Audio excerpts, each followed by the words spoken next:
Okay, what do you think?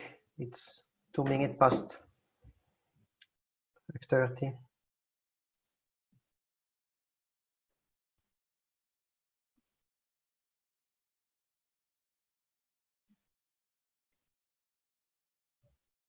The possibility to smell the people. That's the first. Interesting.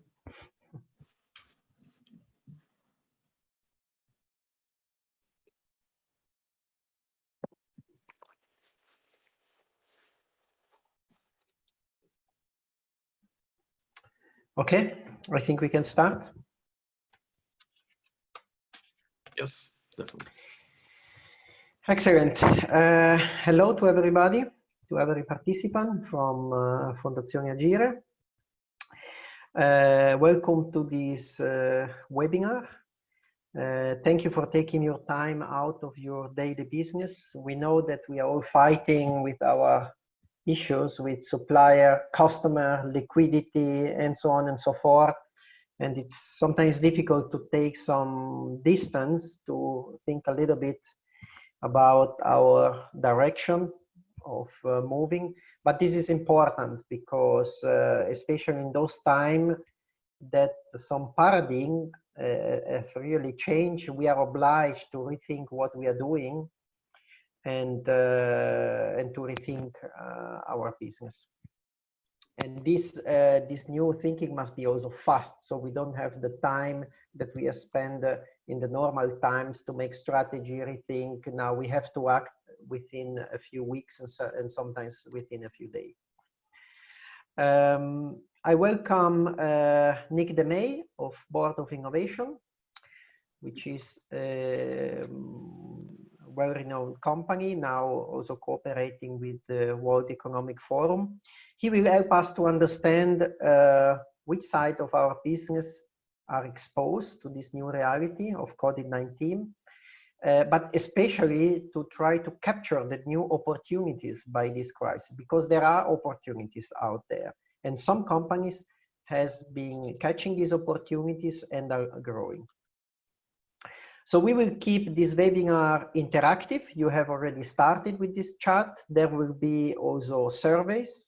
There will be the possibility to ask questions, and we will do the best, or at least Nick will do his best for answer these questions. After the end, there will be a recording of this webinar, so you can see it also afterward. I think it will be quite dense and intensive, so I recommend you to view it another time. And we will have also the presentation, so don't worry if you miss the one or the other words. And as Fondazione Agire, as you know, we are always available afterwards for any kind of support you require. So I'm not holding much more, Nick, and I give you the handover to start this webinar. Yes, great. Thanks. So yes, I'm Nick. I just noticed that on Zoom, my name is Peter. That's the name of my colleague, but my name is Nick, just to make that clear. The research that we've been doing at this moment, it's being done on this new era. It's being done by myself and my fellow co-founder, Philippe de Ridder. The two of us, we founded Board of Innovation. And of course, there are a lot of areas that we're currently investigating where we get, of course, the support from our team. We have strategies working on multiple topics. So together we now cluster all this information, and I will present a couple of those findings, a couple of our frameworks to you. In the chat, if you have questions on a specific site, you can already drop that in the chat panel. I might immediately be able to answer it during our presentation. In between, there are a couple of more interactive moments where there's time to have a quick discussion, so we can also do it there, and also at the end, there's time for extra questions. Just in 2 seconds, so you know who is Board of Innovation, a little bit of the context here. We are a global strategy and business design firm.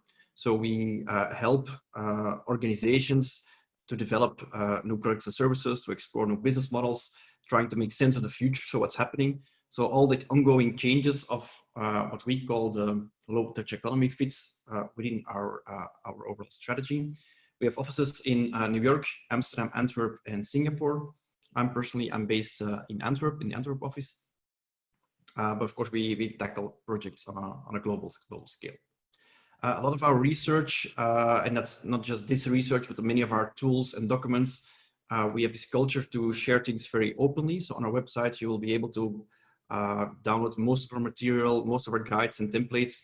So if you want more information, you of course get all the slides from this presentation. If you have time later on, feel free to use other material that's on our website to sit together with your strategy team or a couple of other colleagues to align on the future, and feel free to use some of our frameworks for that as well. Just going to start with a very quick poll. We're going to launch that, so you should be able to vote. Question to you. So if you look at your own investment strategy in terms of growth and innovation, if you look at the current crisis, how did you change already your strategy so far? We see some organizations, they made no shifts at all. So they kept the current spending and on terms of innovation and growth. Other companies, we see they invest more in the core business. So maybe creating new distribution channels, maybe focusing on the new branding aspect, but sticking to the core, what they do today. Other companies are now shifting to new markets, creating new products and services, exploring adjacent markets, and therefore investing less in the core business. So gradually pivoting away, maybe finding even a new market. So you have I give you a little bit of time to you can vote, so you can see what the distribution is in this group. And we already noticed that depending on the organization or the size of the company, there are some differences that we can spot. So I'll give you a couple of seconds. I see people are voting already. Good.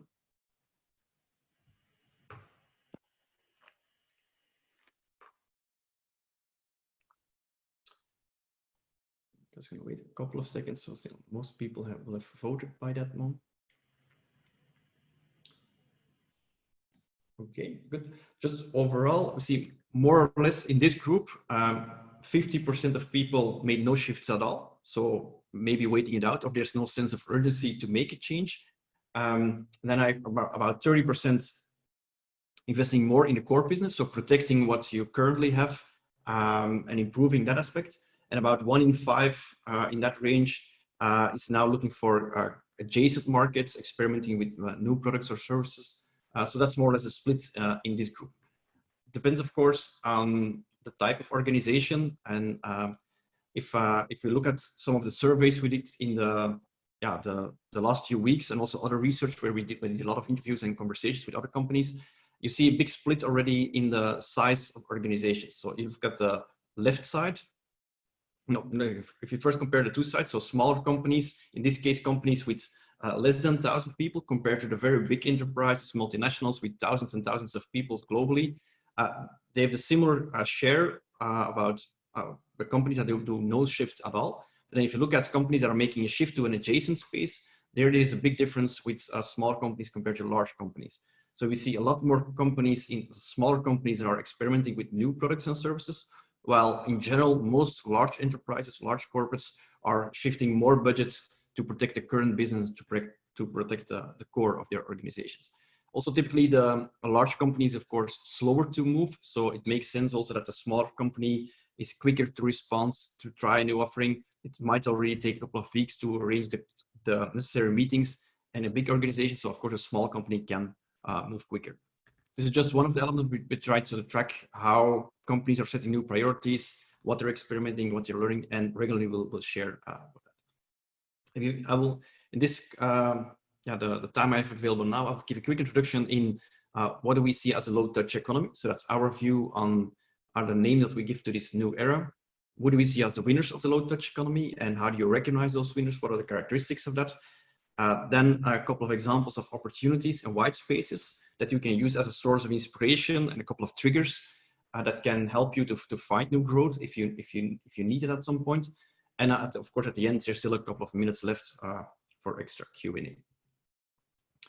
So if you look at the low-touch economy, it's mainly driven by a couple of feedback loops. It started with the different health measures. There's a health crisis, of course, but we are not in a position to document the health crisis itself.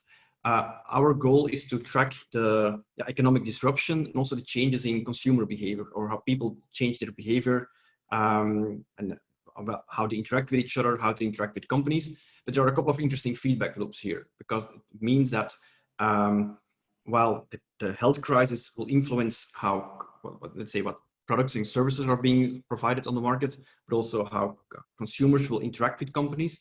But if consumers are showing more risky behavior because they have certain needs or priorities, they might even create more bigger health crisis again. So we need to track the different systems here and how they're influencing each other.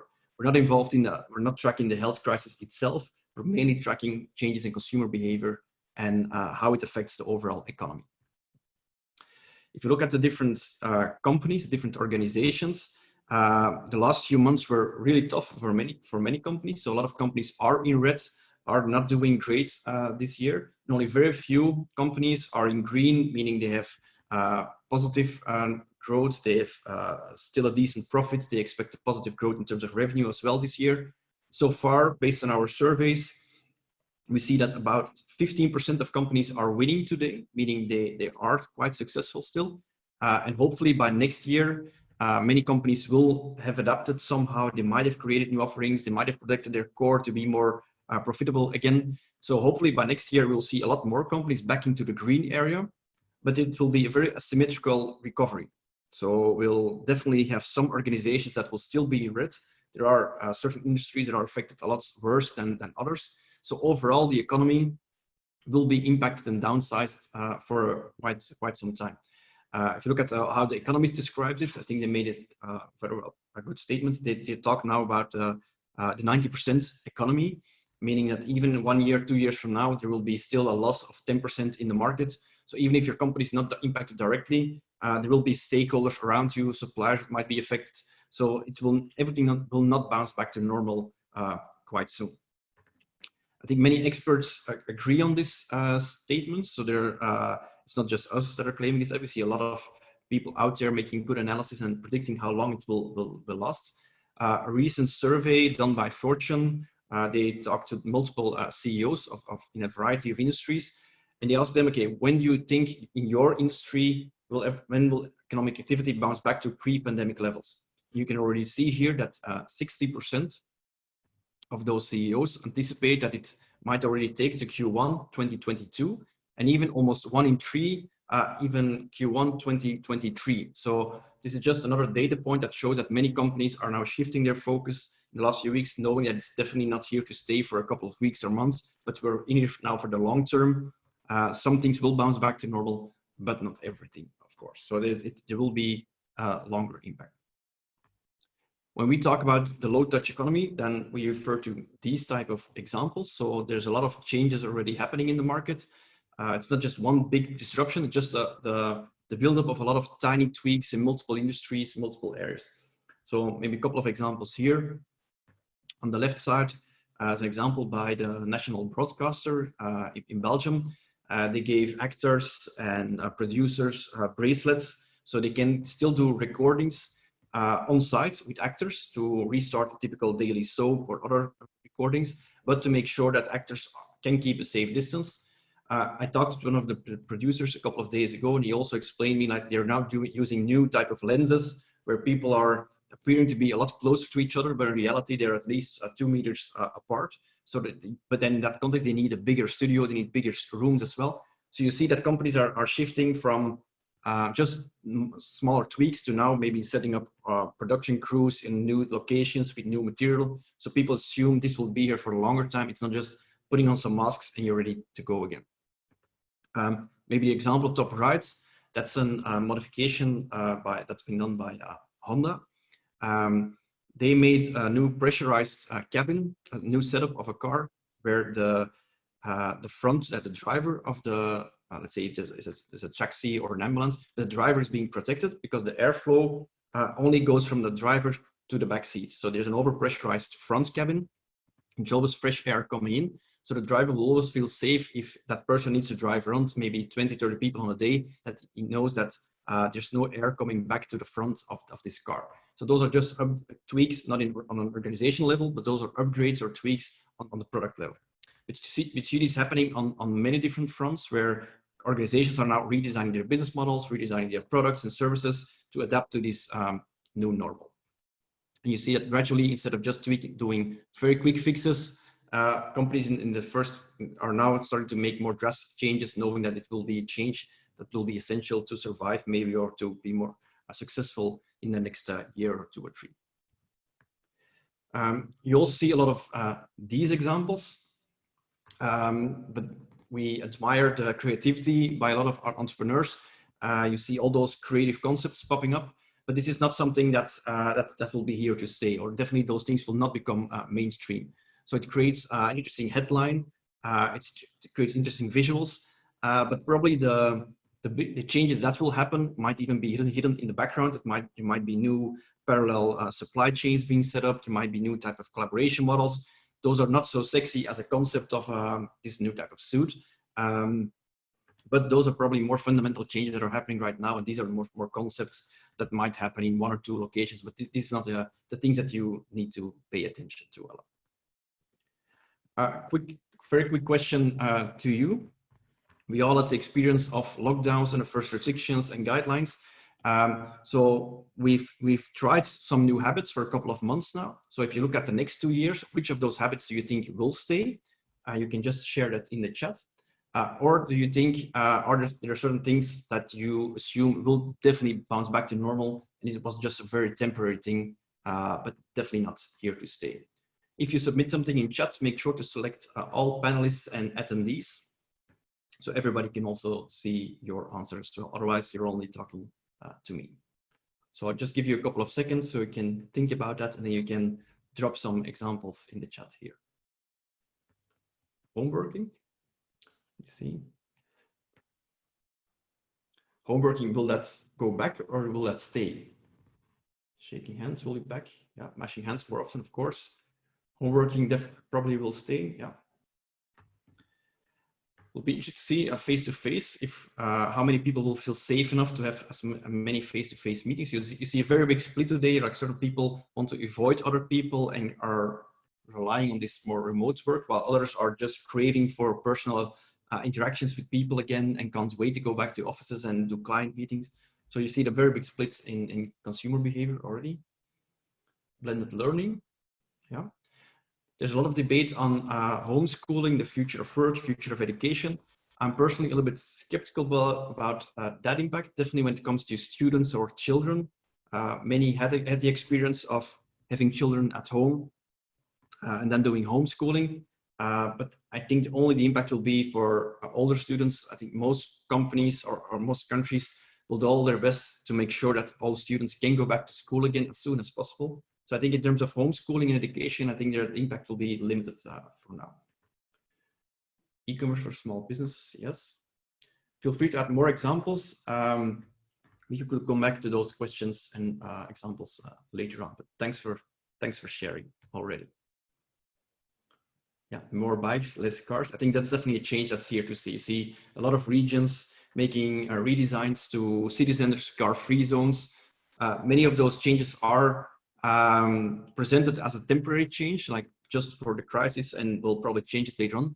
But if you look at history, every time when a city makes an investment in a car-free zone or introduce new pedestrian lanes in the last few decades, you see that citizens like that quality of living, and they will not ask for like having more cars back into that city. So even if it's presented as a very temporary measure, we assume that many of those changes to cities today will definitely last for a very long time.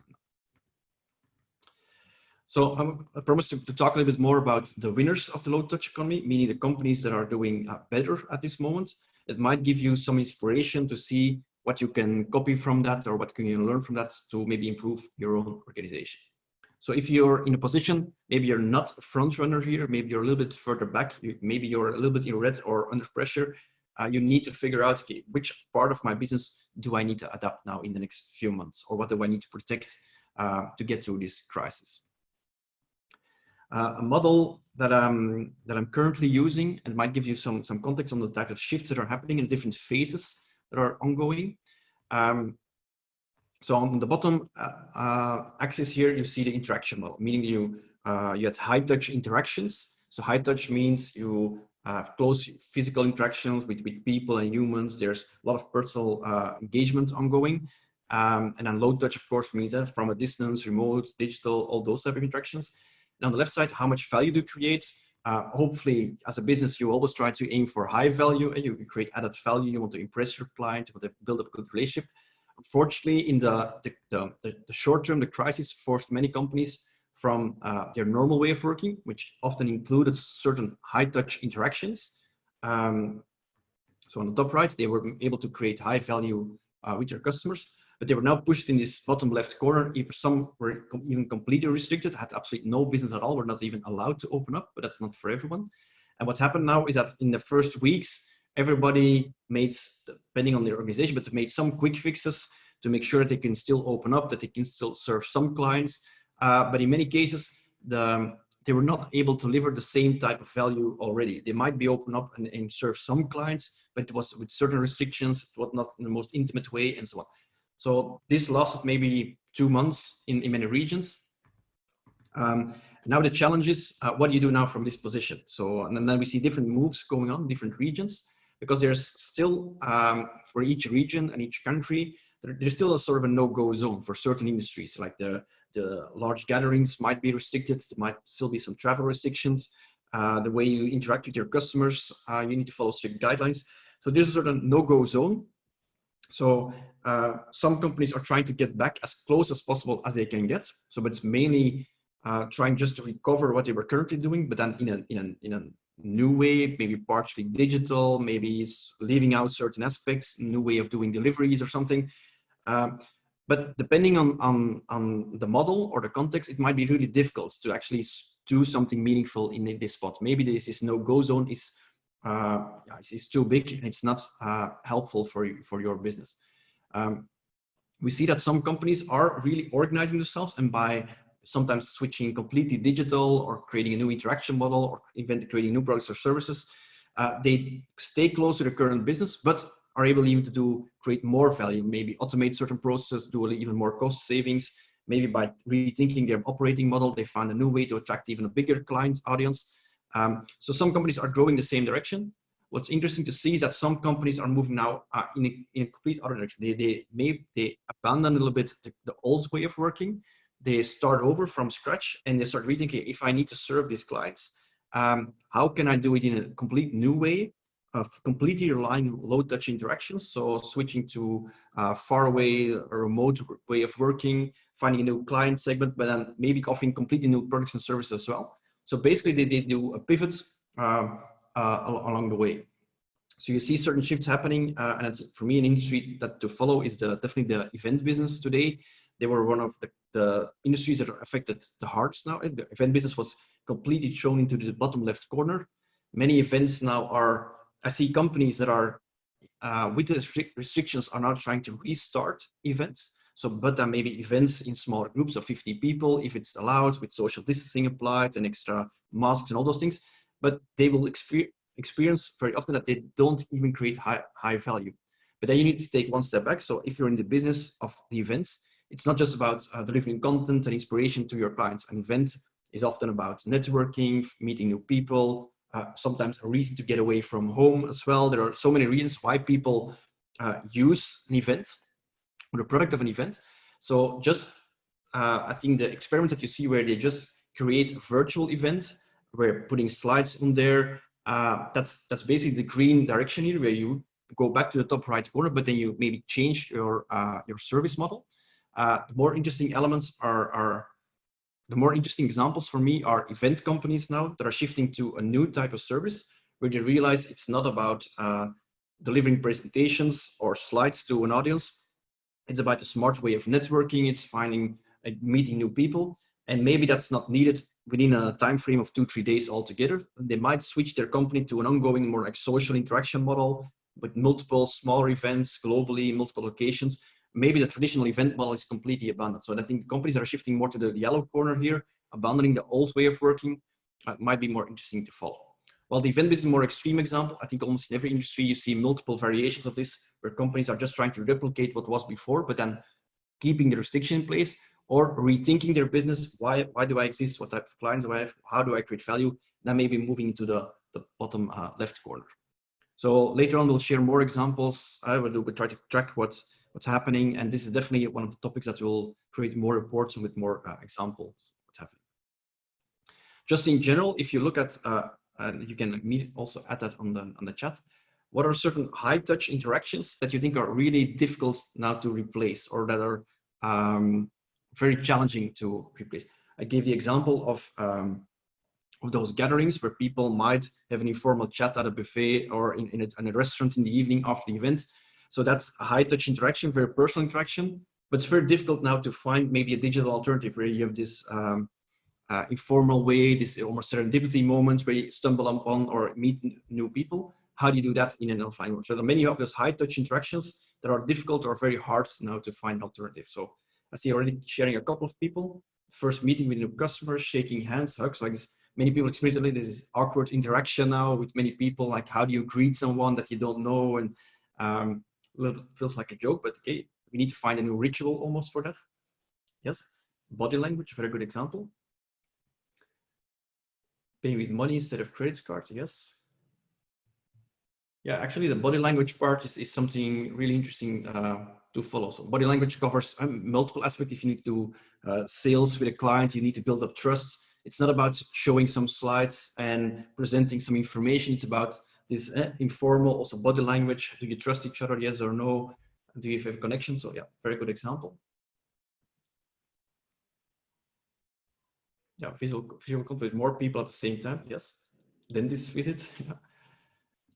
Yeah, tough, giving evaluation feedback, client, teammates, indeed. So you see that there's, and if you do this exercise in more detail, you will notice there will be a lot of small interactions that will influence how we need to run your business. And even if you improve a lot of aspects, there might be certain bottlenecks that are really hard to replicate. But that's, yeah, then the challenge is, if you look at another company, maybe they've solved it, how can you copy maybe that solution to your own environment?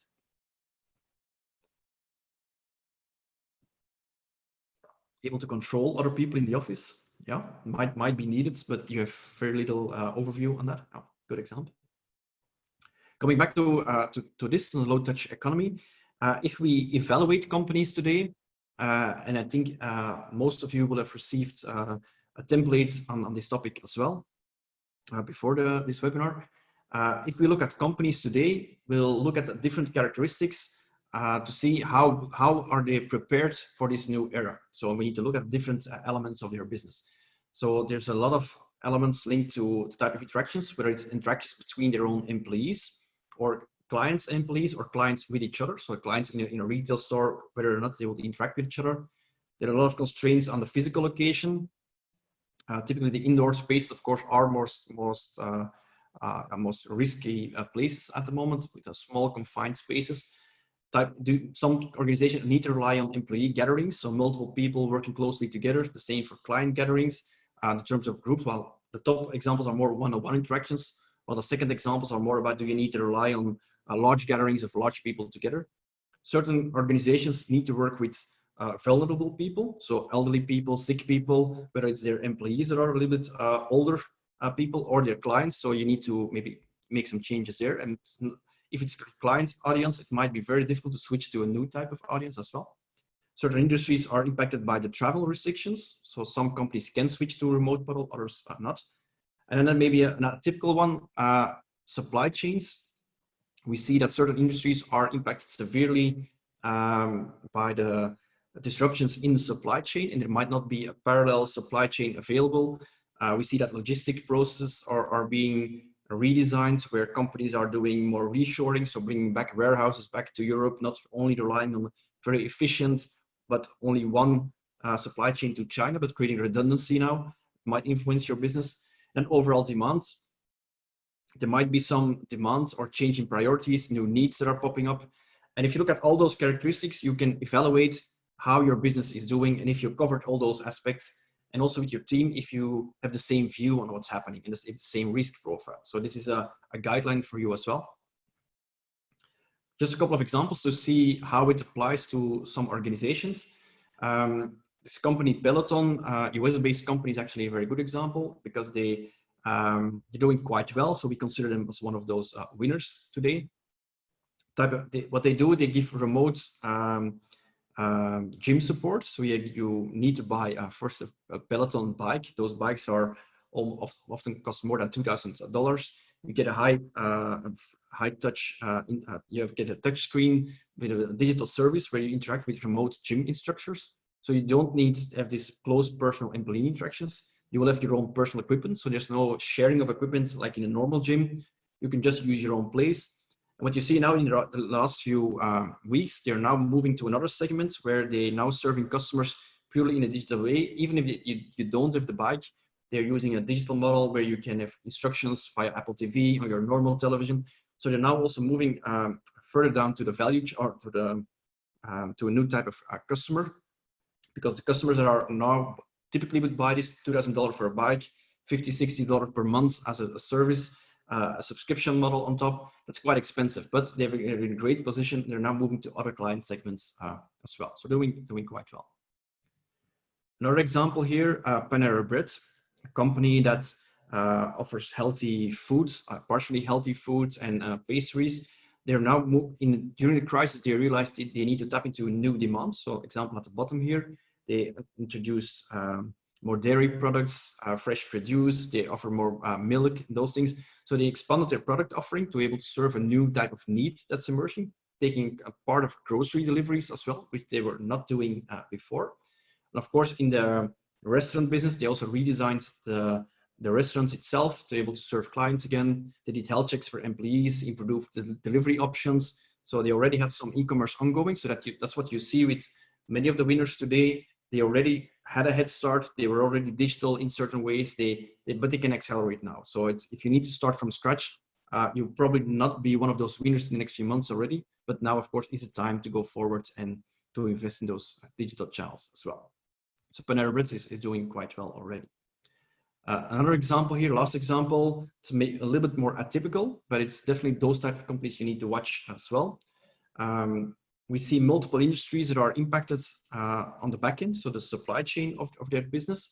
The meat production facilities are being hit quite hard, depending on the region, but also it was a lot of it, constraints in the US, but recently also now in Germany, where you see that meat production plants are those hot zones with potential infection places. So then there's less meat available on the market in the end.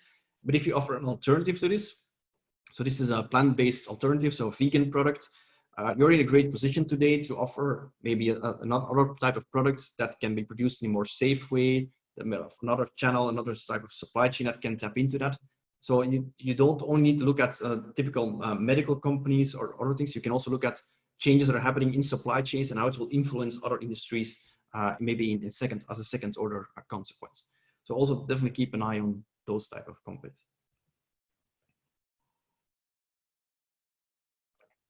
I think this is the template that you all have received already. Basically, what you can do is you could rate for each of those aspects your own organization. So how good are you performing at? Do you need to make some certain changes? How will you anticipate what might happen later on?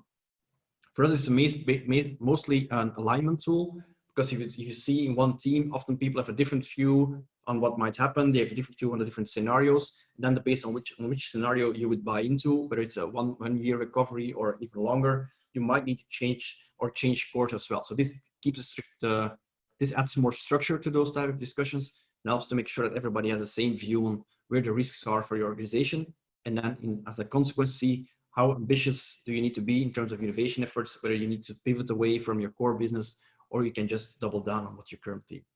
If you look at the companies here on the left side, so what are the biggest constraints here if you're not doing well, so you're more in a tougher position? There are two problems here. So many companies have some sort of broken customer relationship, where it's more difficult to serve their clients. Maybe the point of sales is not accessible, or delivery methods are not accessible. And also we see other companies where there's a drop in demands because consumers are shifting their priorities, are having new needs, maybe changing their habits now, and maybe those changes in needs might even stick now for the months ahead. If you're on the left side here, a broken relationship, what can you do? And what are the type of companies you need to look at? The example at the top left here is a company in UK, Go In Store. What they do is they have a very smart solution for retail, where you can still interact personally with a with an employee of that store. That person can still walk you around, but everything happens digitally via video conference tools, but then not tied to a desk. So a person can walk around in the store, you have a personal interaction with that person. So it's not a typical chat tool, somebody a remote service, or it's not a typical call, but you can really interact in an engaging way, and they give you the hardware and the tools to do so. So it's an interesting, safe model that they're actually doing quite well already. The examples on the right are maybe a little more extreme, but this is the pattern here, or the thing that you could copy, is to see how can I serve my clients in smaller bubbles or in smaller safe zones. So the example at the top, drive to strip club, I said a more extreme example, but of course your clients are still protected in their own car, so their own bubble. The example on the bottom here is a restaurant in the Netherlands. And here they put their clients in small greenhouses. And also the waiters have a new interaction model to interact with those clients. So again, you just put your clients in smaller bubbles. What for me interesting is it's not just introducing some plexi screens and some masks. If you go to this type of restaurant, it becomes a new type of experience as well. It's not the normal experience, but then maybe 20% less, because you have to wear maybe certain equipments, or there's a less engaged model. You create a new type of experience in a greenhouse sitting next to the water. It's a new type of model. So that's, I think, a smart move to not just to use it as an opportunity to create something more innovative and new, and maybe work with your clients in a different way. If you're on the right side, you see a drop in demand. So you might need to find new solutions or find new sources for innovation. So where do you start? A recommended way of working that we often do with our clients is a sort of a job to be done approach, where you would look at, okay, what's the actual job that my clients hire my product for, or use my product for to solve my need. The example here links to travel. If people go on an international holiday, what is the reason behind it? What is the actual need that people are trying to solve if you typically would go on international holiday? So it's not just going from A to B and having a good time. People often have multiple reasons or also multiple needs why they use your product or service. That can be a good starting point to rethink your current business. So if you look at international holidays, this is for some it's a reason to disconnect from work. Others it's a way to connect with family again, or maybe to reduce stress, or to be served in a hotel to get convenience, to feel rewarded for all the hard work that you've done. So there are multiple reasons why people use the product an international holiday. So if that, you can use that as a source of inspiration and say, okay, you can zoom in on certain of those elements, and then you end up with new type of products and services. So the examples here on the left, this was a business. Normally they would serve their clients to meditation trips, maybe to Bali or resort, for people to relax, to do stress management. Of course, that's not possible, and many of those things are restricted. So what they do now, they switch to a digital interaction model where they work closely with their clients. There's still the stress management, but everything happens over Zoom calls, but there's still some music involved. There's one-on-one coaching. There's still the bonding that's happening between the people because they meet people up and link people up. But of course, you miss the travel component, but focusing purely on the stress management. Maybe the example here on the right, people want to disconnect from work. Maybe they go on a holiday to do that, but there are many substitutes or alternative products that people could go into. So there are many entertainment products or services, or in this example here, it linked to gaming. This is a game, one of the bigger hits of this year, game Animal Crossing. It's not just for kids. We see that many adults, many people are joining, working together, building small villages, interacting with each other. So it offers an alternative to traveling for some. So it's not just a travel product, but it's really to understand if people use travel to disconnect from work, what other substitutes, other products are suddenly you're competing with. And it might be an opportunity to also look at that space and not just rethink how can I put people back on a plane and then create a hotel experience. Maybe you can find other alternative angles to still work with the same clients because you already have that relationship, but then offering a new type of product or service. Overall, if we look at an innovation challenge, there are for us 3 big directions to go to. If you look at the bottom left corner here, meaning you would stick with your existing clients and markets, and you stick to your current offering, but you try to improve that. So basically, that's improving the core of your organization. You might do some alternative branding, you might improve your logistic process, but you put your main effort on the core of your organization. If I look at the poll here, more about 50% in this group is spending most energy today on that part of their business. Then there are some areas you can go into adjacent spaces as well. For some, an adjacent space could mean they need to find a new client or a new market. For others, it could mean they keep their existing client relationships, but try to offer new type of products and services to the clients they already have. So moving more to the right. The most ambitious challenges are those people that would jump to the top right corner to a complete new white space. This often needs a new type of business model because you're ending up with a new type of client, a new type of product and service. So you might even need to build up your own team or a new type of service operating model as well. So this is definitely more ambitious, and it's not something you do overnight. It takes quite an investment. You really need to do that in a structured way. For some businesses, it's needed already because their current business is just too constrained that they also need to recover and find the options further for the way of their core business. We're currently tracking a lot of those examples. So looking how companies are shifting from one area to another and how they're doing that. On the website, you can already browse 50 of those examples in multiple industries.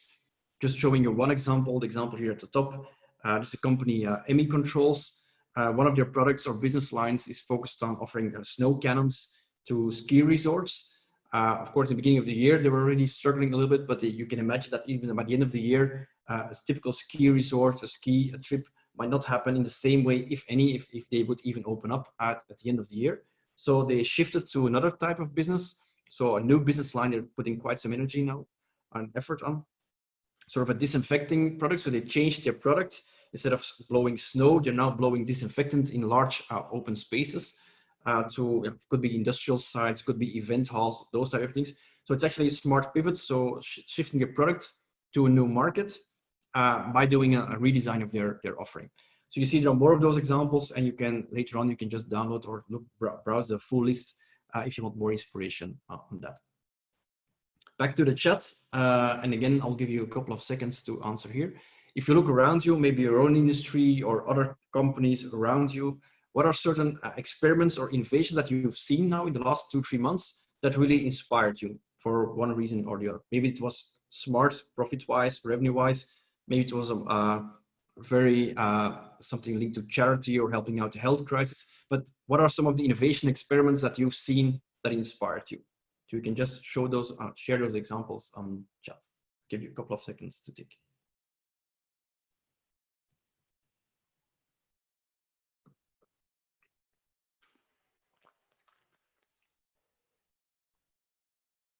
Or use of robotics and automation. Yes, we've seen a lot of robotics examples already where they want to remove certain human interactions, small robots driving around in hotels, serving people, drive robots in restaurants as well, curbside delivery options with robots. There's a lot of big debate, a lot of ongoing discussions on the impact of virtual reality. You see a lot of experiments. Personally, I'm quite skeptical about this, and I think it will take a really long time. I don't think in the next 5 years or so that there will be a significant impact on virtual reality. We can talk more about it later on, but you see the experiments, but I don't think it will become anything mainstream quite soon. Yeah, more digital processes like digital signature, good example. Umbrellas and tables in the middle of the sea. I have no idea what that is. Jump to e-commerce, yes. So there's a lot of stuff happening. What I definitely admire is that there's just, and that's what personally excites me now as an innovator. Globally, you see so many experiments ongoing in every possible industry. And I don't think this ever happened at the same scale. So often there's just one industry under pressure and they're doing experiments one at a time. Now you see that all over the place in all these industries, people are rethinking operating models. And the good thing is, if let's say there's a certain innovation happening in the education business, that if you're in the consulting business, you can maybe copy some of those techniques and then use it for your own clients as well. So there's so much innovation ongoing at this moment, and that's a great opportunity. So it's not just a crisis, but I also see it as a great opportunity now to find more inspiration. I'm going to jump to the next section. What are some opportunities and white spaces to venture in? So how do you approach that? In general, when we look at innovation and a sort of inspiration, we start from 6 different triggers. So what are sources of innovation? So one of the bigger sources for us is typical industry shifts. So changes in supply chains, new entrants in markets, those type of things. New regulation can be a sort of innovation. If the law changes or the new policies, that could also be an opportunity. Changes in consumer behavior, of course, societal changes, more about norms and values, how people look at each other, how they interact with each other. New resources and assets. So if new resources are available on the market, that could be a source of inspiration for innovation. And new technology. With this current crisis, this specific crisis, not all those triggers are at the same level. So some have a bigger impact or are a bigger source of innovation than others. Based on our research so far, we put industry shifts and consumer shifts the highest. It's mainly changes in consumer behavior that are influencing how our different industries need to adapt. And also the industry shifts, like certain industries are just restricted, they're not allowed to operate, and you see entrants from other markets, startups entering new zones. So there's a lot of stuff happening there, also on the supply chain side. You see there's a big shift, more use of digital technologies, but it's not the main driver. So it's you see technology for us is rather low.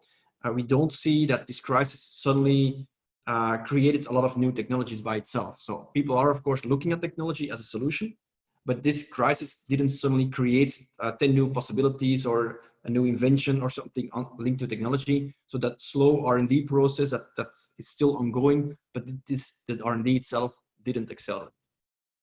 So we need each of those clusters. There are multiple examples that we're exploring. You can get the slides later on and also the website. There's more examples. Just show you the way of thinking. So there's always a good opportunity to look at B2B tools as a second order consequence. And let me give you a very practical example. The trigger here on the right, like there's a certain change in consumer behavior where there's a bigger need for what you could call social distancing eating. So people need to eat and interact and socialize, but then following the necessary guidelines. That's also an opportunity for other companies now to help certain businesses to adapt or to redesign their facilities. So the example here, Plant Finder, what they do, they help out restaurants today. So it's a new service, a new product where you can upload your floor plan, or you can just draw the floor plan of your business. And then it will automatically, with the algorithm, generate the most optimal solution to maximize the amount of clients you can still serve. So this is an application used for restaurants. You can imagine if you have a factory, you have certain assets, certain people that need to be involved. You can also use similar technologies to optimize, maybe redesign your factory floor to maximize the amount of profit or revenue that you can generate with the tools that you have available. So the interesting angle here is that you look for changes that are happening in one market, and then you see yourself, if you're a B2B service, can you maybe help out other companies to adapt to this new reality? Even if you're not impacted directly, maybe you're not offering restaurants or something, but you can still maybe find a solution to help other companies out and maybe profit from that as well. Another example here, what we call virtual immigration or overall working from home. So there are a lot of new remote teams out there. People are rethinking how they operate from a distance. But what's new in this context is that many people that were working together were all living in the same city. So people are not working remote where one person is in Bali, the other one is in San Francisco, and somebody in South Africa. People are now working remote, but all still physically quite close to each other. So what we then call virtual immigration means like you have a team in one city that all working digitally now. They can be challenged that suddenly in that same group, maybe just two people from far away are now joining that team as well, because there's a new process, a new setup, and there's no barrier anymore that somebody from far away would join that team. Normally, if they're all in the same office building, that would not even be an option. People not look for one virtual team member, but it's something that could happen at this moment. The trigger here, or the need is if you see that certain changes are happening and you would anticipate the next 6 months, the next year, you can look at new needs that will emerge. So if you have new virtual teams where they don't have the right culture yet, you still want to do some team building, how do you do that remotely? And you see the example here on the left, that's the company Pizza Time. They offer a service where with one click on a button, everybody in the team gets pizza delivered, so all at the same time, and then everybody joins in a virtual call. You can all that shared moment where you're celebrating the successes of the month or whatever, but all with the same type of experience. And this service helps promote teams to organize that, to facilitate that, so you don't need to manually order 20 pizzas in different locations. but this tool will automate that for you. What's interesting here is that they already existed for, they were launched last year, but before the crisis. And at that moment, they were mainly working for teams that were used to do remote work. And then they realized they had to shut down their business because most of those companies that are shifting to remote work already had the nice culture in place. Employees that would work in that way, there was not a big need to do remote team building. What you now have that in a short time frame, many organizations were being forced in that situation. They didn't have the right culture in place. They needed new tools to help out.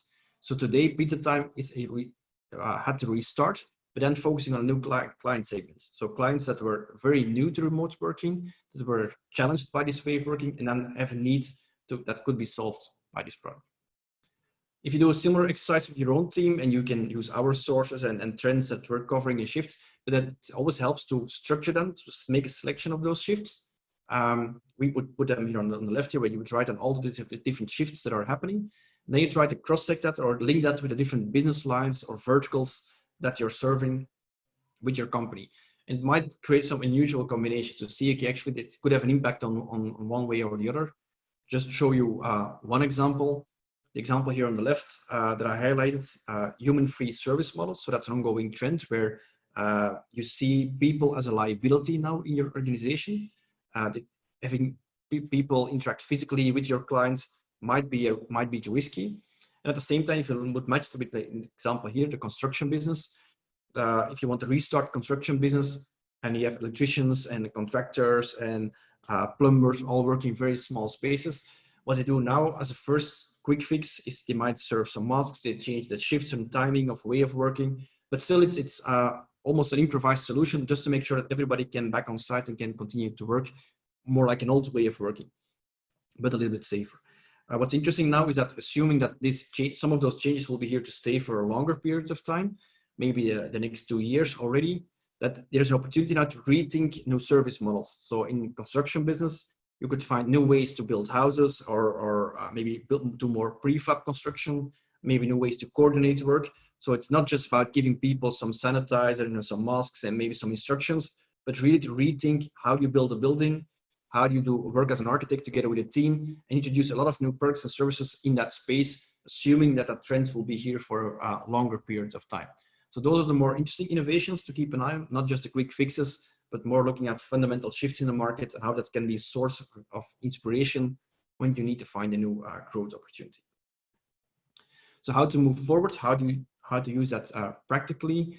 What we always advise to people is to organize your team in multiple tracks, that some people will focus on a sort of a monitoring part where you would on a continuous basis try to track what's happening in your market. Changes are emerging. I showed the 6 different triggers, so changes in regulation, change in technology. It's an ongoing effort to track what's happening, and I think some people in this period should have dedicated time for that. And maybe once per month you can change that timing, but we recommend like once per month. Identify new opportunities, so create a selection out of all the things that are happening, see how it will impact your business, and then create new opportunities for growth, like spotting new growth areas. Of course, you can't do everything at once. You're always limited on resources and time and people that you have available. So use that as a source of maybe select 1 or 2 of those elements and do very quick iterations to validate and potentially launch new parts to your business. So you would set up new experiments. You might create a tiny mock-up or new small prototypes, first partnerships, but try to focus like you can do validated learning in maybe three weeks time. So by the next moment we talk about new opportunities, you can evaluate whether or not you need to continue with your first experiment.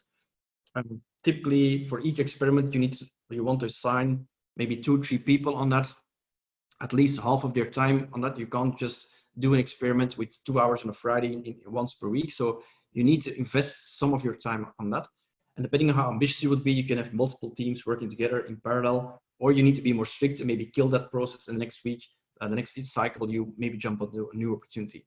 But working on those 3 levels with maybe multiple people involved, dedicated responsibilities, clear KPIs, clear governance model as well to align all this. This is an approach that we recommend with many of our clients, and I think many can just organize it themselves without any involvement from organizations like us.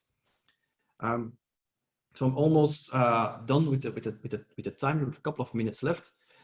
So main message here is that we strongly believe that the low touch economy, at least that adapted version of the economy, will be here to stay for a longer time. We strongly recommend to look at winners and early movers in multiple industries. So not just looking at your own direct competitors or other players in the market. There's in every country today, almost there are new innovations happening. There are new business models that are experimented. See what works in one region. Maybe that can be a source of inspiration for you as well. And overall, to conclude, I think there's a lot of negativity today in the market. There's a lot of valid concerns. But as an innovator and as an entrepreneur, you can also see that as a great opportunity to find new growth, to start something new. There's so many opportunities out there. I think there's never been a time there that you can challenge the status quo as it's happening right now. So also see the positive side of things. Things are changing, but also you can also make changes for good as well. So leaves me with just a couple of minutes, and I give the floor back to Lorenzo for a couple of minutes. And if you have some Q&A, you can also already drop it in the chat. I'm still available here for maybe to answer some of your questions. Thank you very much.